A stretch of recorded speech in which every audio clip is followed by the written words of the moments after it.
And so when you're talking to people, right, and someone were to go to your website, Ducky.ai, AI that helps support teams perform their best. So let's talk about that. So what's one lesson that people have to learn the hard way before they understand that they need your services, right? Before they understand that AI can actually help? Yeah, that's an excellent question. I think one thing that we also learned the hard way when we were building this and validating it is that there is an incredible spectrum of preference and skill, specifically within the customer support and service landscape. And I know that applies to pretty much every industry and every team.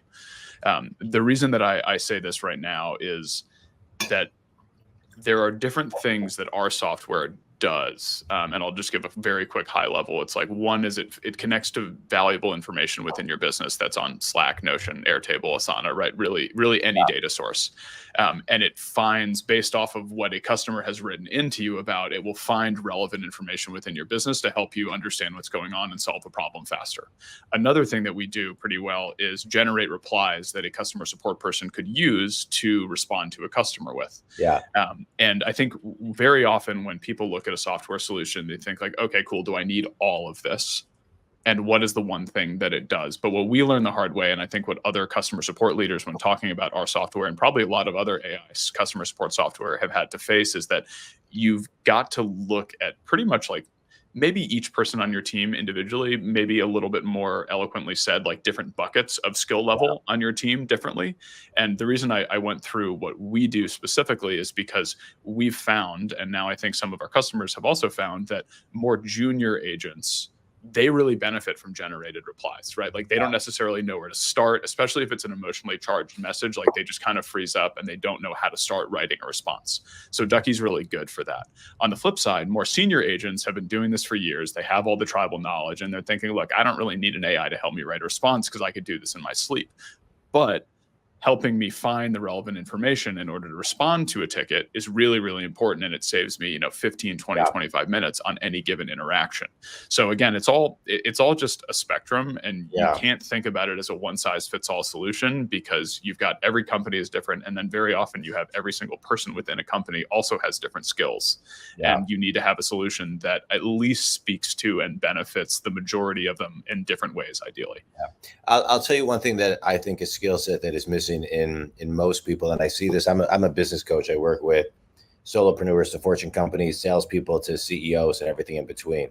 And one thing I see is that AI, you're talking about, for example, can create the responses, but then it takes the human being to actually send it to the person, and the act of follow up and finding time and making it a top priority and being consistent with, taking this content that's easily provided to you and actually using it.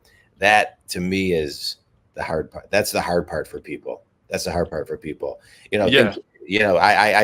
a lot on this podcast, it's the key. There's so many keys to business, but follow up is number one. And so how do you kind of guide the people who are using your software to actually not only get it, but actually execute? Yeah, it's an interesting thing that we, like most things in any business, we've learned the hard way is, Ducky can respond on your behalf. But and when we talk about, the jobs that AI can do right now versus the jobs that it will do in the future, and more importantly, the jobs that will still be left or the new jobs that will be created for humans, we think about it in terms of something we lovingly refer to as a customer support architect, which is that you're actually going to need somebody who's overseeing the AI system. Similarly, like when you put in Salesforce, right? Like people talk about having an evangelist internally, right? Like champion internally to build the system, implement it, and maintain it. And I think for most of these AI systems, if you actually want them to generate like outcomes for your business that are specific to your business and what you're hoping to achieve, they're all going to need somebody who's overseeing them and who's looking at the responses it gives, just as an example, that are bad, those that are good, saying, hey, double down on this one. This is what I want. Please don't use this one. So I would say that's like one of the more interesting things that we've seen in the past, year and change. All right, good. I love it.